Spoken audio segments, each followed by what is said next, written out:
ওমর রাদিয়াল্লাহু তাআলা আনহুর ওয়াকিয়া ওনার জীবনের মধ্যে পাওয়া যায়। নবীজির জমানায় এক সাহাবী ছিল তররার কাফন চোর। বর্তমানে এমন শ্বশুর আমাদের এলাকায় নাই, কি বলেন, আসেনি? আগের জমানায় আসলে কাফনের কাপড় চুরি করত।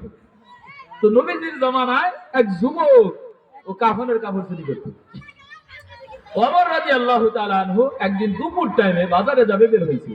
ওমরের চিনেন না আপনারা? আশিদ্দাউ আলাল কুফার। ওমরের হৃদয়টা এত শক্ত ছিল, কারো মায়া কান্না ওমরকে কাঁদাইতে পারত না। কঠিন শক্ত দিলওয়ালা ওমর ছিল। ওমর দুপুরবেলা বের হয়েছে। বাচ্চারা, আমাদের ভলান্টিয়ার যারা আছেন, মুসা ভাই, সেকেন্ড ভাই, বাচ্চাগুলোকে একটু দূরে পাঠাই দিলে ভালো হয়। তো ওমর রাদিয়াল্লাহু তাআলা, বাবার আপনাদের কষ্ট হইতেছে?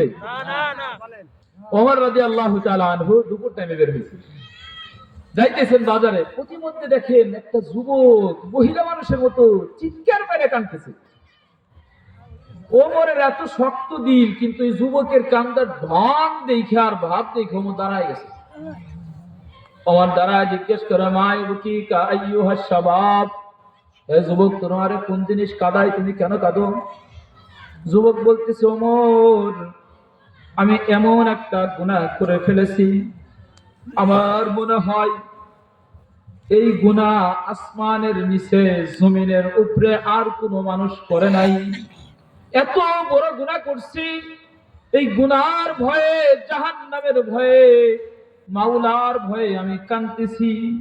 ওমর বললেন, যুবক, তোমার কি গুনাহ আমার কাছে বলো। যুবক বলে, ওমর, তুমি তো বড় শক্ত দিলের মানুষ, তোমার কাছে বললে তো তরবারি দিয়ে মাথা খণ্ড করে দিবা, তোমার কাছে বলা যাবে না। আমার কান্না যদি তুমি থামাইতে চাও, আমাকে আখিরি জামানার পয়গম্বর রহমাতুল লিল আলামিনের দরবারে নিয়ে চলো। রহমাতুল লিল আলামিন তার পবিত্র জবান মুবারক দ্বারা যদি বলেন এই গুনাহ আল্লাহ মাফ করবে, তাহলেই আমি থেমে যাব। আবার বললেন, চলো। নবীর দরবারে গেছেন। তো নবীজির বাড়িতে যাবার আগে ওমর বলতেছেন, তুমি একটু বাড়ির আঙ্গিনায় দাঁড়াও, আমি ভিতরের অবস্থাটা দেখে আসি, নবীজি কোন অবস্থায় আছেন। আমি যখন বাঁশি ফুৎকার দিব, পান কবর, তুমি দৌড়ায় নবীজির পায়ের উপরে পড়ে দেবা। নবীজির দরবারে ওমর গেছে, যা সালাম দিছে। নবীজি জিজ্ঞেস করে, ওমর, এই টাইমে তুমি কেন আসছো? আমি তো আসতে চাইনি, কিন্তু আপনার এক সাহাবীর কান্দার যে ঢং দেখলাম, যে ভাব দেখলাম, আর ঠিক থাকতে পারলাম না। আপনার এক সাহাবী দেখি মাইয়া মানুষের মতো, মহিলাদের মতো কাঁদতেছে। নবীজি জিজ্ঞেস করেন, কেন? বলে, আমার কাছে বলে না তো, আপনার কাছে বলতে চাই। ঠিক আছে, তারা ডাকবে। ওমর রাদিয়াল্লাহু তাআলা আনহু কলিং বেল টিপ দিছে। আগের কি সংকেত দেওয়া, ওই যুবক দৌড়ে এসে নবীজির পায়ের উপরে জড়ায় ধরছে। নবীজি জিজ্ঞেস করেন, কিরে যুবক, কেন কাঁদো? বাচ্চা পোলাপান দেখবেন যখন কাঁদতে থাকে, তুমি আর যখন আমরা বলি যে বাবা কান্দো না বা কেন কান্দো, কান্দার গিয়ার কিন্তু বাড়ায় দেয়, কি বলেন, কথা ঠিক কিনা? ওই সাহাবীকে নবীজি যখন জিজ্ঞেস করেন, কিরে বাবা কেন কান্দো, সাহাবী গিয়ার আরো বাড়ায় দিছে। এবার নবীজি কয়েকবার জিজ্ঞেস করার পর, ভাই কি কাইয়ো শাবাব, হে যুবক, তোমার কোন জিনিস কাঁদায়? যুবকের এমন কান্দার অবস্থা, নবীজির হুজরার মধ্যে যারা ছিলেন সবাই কান্দে, ওমর কান্দে, নবীজি কান্দেন, আয়েশা কান্দে, সবাই কান্দে। এই সাহাবী বলতেছে, নবীজি, আমি এমন একটা গুনাহ করছি, আমার মনে হয় এত বড় গুনাহ পৃথিবীর কেউ করে নাই। ওই গুনার ভয় এখানে আছে, আল্লাহ কি আমার গুনাহ মাফ করবেন কিনা জানি না। নবীজি বললেন, তুমি কত বড় গুনাহ করছো? তোমার গুনাহ কি আসমান থেকেও বড়? ওই সাহাবী বলে, নবীজি, আমার মনে হয় আমার গুনাহ আসমান থেকেও বড়। নবীজি জিজ্ঞেস করলেন, ও সাহাবী, তোর গুনাহ কি জমিন থেকেও বড়? সাহাবী বলে, নবীজি, আমার মনে হয় আমার গুনাহ জমিন থেকেও বড়। কি তোমার গুনাহ? ওই সাহাবী চোখের পানি ছেড়ে দিয়ে বলতেছে, ইয়া রাসূলুল্লাহ, আমি একজন তররার কাফন চোর। আমি মানুষ মারা যাবার পরে মানুষকে যখন দাফন করা হয়, রাত্রিবেলা যখন পৃথিবী ঘুমান্ত থাকে, আমার অভ্যাস অনুযায়ী 3 টুকরা, 4 টুকরা, 5 টুকরা কাপড়ের কাপড় ওই মাইয়াতকে উলঙ্গ করে এগুলো আমি নিয়ে আসি বাড়িতে, ভালো করে ধুইয়া ডলায়া বাজারে বিক্রি করি। এই উপার্জিত টাকা দিয়ে আমি সংসার চালাই, আমার সন্তানদের মুখে খাবার তুলে দেই। কিন্তু নবীজি বড় কঠিন কাহিনী হলো, আজ থেকে 3 দিন আগে মদিনার বুকে একজন সুন্দরী রমণী মারা যায়। আমার অভ্যাস অনুযায়ী রাত্র যখন গভীর হয়ে যায় আমি ওই কবরস্থানে চলে যাই, কাফনের ওই যুবতী নারীকে উলঙ্গ করে 3 টুকরা কাফনের কাপড় নিয়ে চলে আসি। কিন্তু আমি যখন কবর থেকে উঠতে যাই আমার কানের মধ্যে একটা আওয়াজ আসে, আমাকে শয়তান ওয়াসওয়াসা দিতে থাকে, আরে যুবক 3 টুকরা কাফনের কাপড় নিয়ে এইখান তো হলি, লাইটটা মেরে দেখ কত সুন্দরী রমণী শুয়ে আছে, তুই তো এত সুন্দরী রমণী পাবি না, তুই তোর মনের আশা তোর মনের খাহেশ পূরণ কর। নবীজি আমি শয়তানের ওয়াসওয়াসায় পড়ে আমি ওই মৃত্যু মেয়ের সাথে অপকর্মে লিপ্ত হয়ে যাই। যখন আমার অপকর্ম শেষ হয়ে যায় আমি যখন চলে আসতে চাই ওই মৃত্যু লাশ আমাকে ডেকে বলে, আরে নেবক খারাপ যুবক, আরে কপাল পোড়া যুবক, তুই হাজার হাজার মানুষের মাঝে আমাকে উলঙ্গ করে কাপড় নিছিস, কিছু বলি নাই, এইটা কি করলি? তোর দিলে কি মাওলার ভয় নাই? তুই কি মাওলার সামনে দাঁড়াবি না? তুই কি আল্লাহর সামনে তুই দাঁড়াবি না? আমাকে কেন নাপাক বানায় দিলি? আমার মাওলা যদি আমাকে ডাক দেয়, এ আমার যুবতী নারী তুমি কেন আজকে নাপাক অবস্থায় দাঁড়াইলা? কাল কিয়ামতের ময়দানে আমি কি জবাব দিব? আমার মাওলার কাছে আমি কেমনে দাঁড়াবো? তুই কেন এই কাজটা করলি? তোর কি মৃত্যু হবে না রে যুবক? মাওলার ভয় কি তোর দিলে নাই? ওই যুবক বলে, নবীজি আজকে 3 দিন হয় কবরস্থান থেকে আসার পরে আর বাড়িতে যাই নাই, মায়ের মুখ দেখি নাই, সন্তানদের কাছেও যাই নাই। আবু বকরের কাছে গেছি, আবু বকর ফিরা দিছে, উসমানের কাছে যে কাকুতি করেছি, উসমানও ফিরা দিছে, ওমরও ফিরা দিল। নবীজি আমার এই গুনাহ কি মাফ হবে? আপনি বলেন আমার এই গুনাহকে আল্লাহ মাফ করবেন? নবীজি বললেন, না, তোর এত বড় গুনাহ মাফ হবে না। ওই সাহাবী কাঁদতে কাঁদতে উহুদ পাহাড়ের চূড়ায় চলে গেলেন। 1 দিন নয়, 2 দিন নয়, 40 দিন পর্যন্ত কাঁদতেছেন। মাওলাকে ডাকতে ডাকতে চোখের পানি শেষ হয়ে চোখ দিয়া রক্ত পড়তেছে, আন্ধা হয়ে গেছেন, কিছু চোখে দেখেন না। 40 দিন পরে আল্লাহ রাব্বুল আলামিন জিবরিল আমিনকে পাঠাইছেন। জিবরিল আমিন নবীজির কাছে এসে জিজ্ঞেস করে, ইয়া রাসূলুল্লাহ, ইয়া হাবিবাল্লাহ, আপনার কি মনে পড়ে 40 দিন আগে ওমরের সাথে একজন যুবক সাহাবী আসছিল, একটা গুনার কথা নিয়ে আপনি তাকে তাড়ায় দিয়েছেন? নবীজি বললেন, হ্যাঁ আমার তো মনে আছে। জিবরাইল বললেন, আল্লাহ জানতে চান মানুষ সৃষ্টি কে করেছে, আপনি না আল্লাহ? নবীজি বললেন, জিবরিল বন্ধু, তুমি তো জীবনে এরকম অদ্ভুত প্রশ্ন করো নাই। আল্লাহ তো আমাকেও সৃষ্টি করছেন, পুরো পৃথিবীতে আল্লাহই সৃষ্টি করছেন। জিবরিল আমিন প্রশ্ন করলেন, নবীজি আল্লাহ জানতে চান এই আসমান কে বানাইছে, আপনি না আল্লাহ? নবীজি বললেন, আল্লাহ। জিবরিল আমিন প্রশ্ন করে, নবীজি আল্লাহ জানতে চান আল্লাহর জান্নাতটা কে বানাইছে, আপনি না আল্লাহ? নবীজি বললেন, আল্লাহ।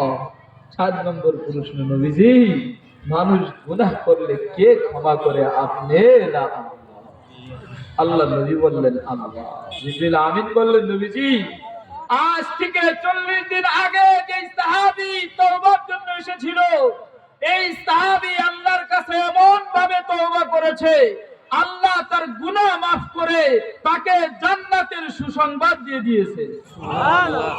মুহতারাম হাজিরিন, আমরা যদি ওই সাহাবীর মতো তওবা করতে পারি, যে আল্লাহ আজ থেকে 1450 বছর আগে মৃত্যু মানুষের সাথে জিনাকারীকে মাফ করেছেন, ওই আল্লাহর কাছে আমরা নবীকে দেখি নাই, সাহাবীকে দেখি নাই, তাবেঈকে দেখি নাই, নবীর জীবনী শুনে নবীকে মহব্বত করি, মাওলার দিদার পাই নাই, মাওলার কোরআন শুনে মাওলাকে মহব্বত করি, সাহাবা ইকরামের জীবনী শুনে সাহাবা ইকরামকে মহব্বত করি, হাজী শরীয়তুল্লাহ রাহমাতুল্লাহ আলাইহিকে দেখি নাই, ইতিহাস শুনে মহব্বত করি। কি বলেন তো ঠিক কিনা?